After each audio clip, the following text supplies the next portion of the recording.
Good afternoon. My name is Tyler Brown, and today we'll be talking about the First Amendment in U.S. public schools. There is much debate on what freedom of speech is and whether or not certain individual rights of students should be taken away in order to protect the greater good of the student body. But before I go into that, I want to talk about what the First Amendment is. It basically gives you the freedom to express yourself without government interfering on what it pleases. It gives you the freedom of religion, freedom of speech, freedom of press, and freedom of protest. Basically saying that government can't interfere. But this gets limited when you step onto school campuses where they have to protect the student rights of the entire student body. In many schools and universities today, freedom of speech is debated with harassment and hate speech. People believe that freedom of speech is that it's free, you can't put limits on it, while others believe that condemning hate speech is the exact way to keep free speech alive. Several court cases where students would argue against schools to keep their individual rights, or where students ended up having schools limit students' rights in order to protect their greater body. Some of these court cases include Tinker v. Des Moines, where students would wear black armbands in order to protest the Vietnam War. These armbands were found out by the school and they banned them, but several students continued to wear them and they were suspended. They sued the school saying that it was their right to protest, when afterwards they believed that the Supreme Court believed that they was in the correct manner and didn't harm anybody. In West Virginia State Board of Education versus Barnett, a student's freedom of religion was argued against when he believed that being a Jehovah's Witness didn't have to salute the flag.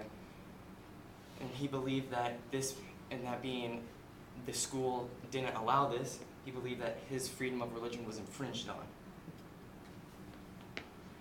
In Santa Fe Independent School District versus Doe, a school who had a court chaplain in their student body government had a prayer before every game. Several students that were Mormons and Catholics and atheists believes that this was against the rules because it kept them being religious ceremony from games and other school activities. In Mccollum versus Board of Education, Mccollum, being an atheist and her son also being an atheist, believed that a school prayer group was against her fundamental rights to her freedom of religion and believed that it infringed on her First Amendment rights. All these court cases have gone down to time, place, manner restrictions, basically meaning that depending on the time, the place, and the manner, you can keep your mind in school. The schools that have gone over these have 3 rules that they have to follow. They have to stay content neutral, meaning that they can't allow a pro-gun movement to meet or an anti-gun movement to meet without allowing the other or banning the other from meeting. 2, they are narrowly tailored to serve governmental interest, meaning that as long as the school is being infringed on and the student body can't access it, they can't deny a student from speaking their mind. And they also have to leave open time for means of expression, meaning before school and after school, or during clubs, a student is allowed to speak their mind without the school telling them what to do.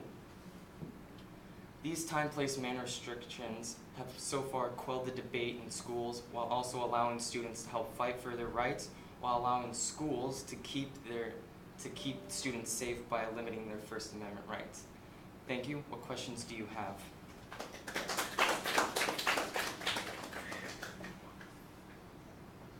All right, I have 2 questions for you. Sorry. First question. What information did you need before you began the research, and how did that information shape your research? So, first of all, I needed to go more in depth into what the U.S. Constitution was and what exactly it protected, and whether or not it would have to decrease individual rights in order to protect the greater good of everybody's rights. Okay, and next question. What advice would you have for other researchers who consider this topic? I would give advice to say go into with a certain topic in mind, basically meaning that when you're trying to research something, have an idea in your head of what you're going to do, and then research it over time. Okay, thank you.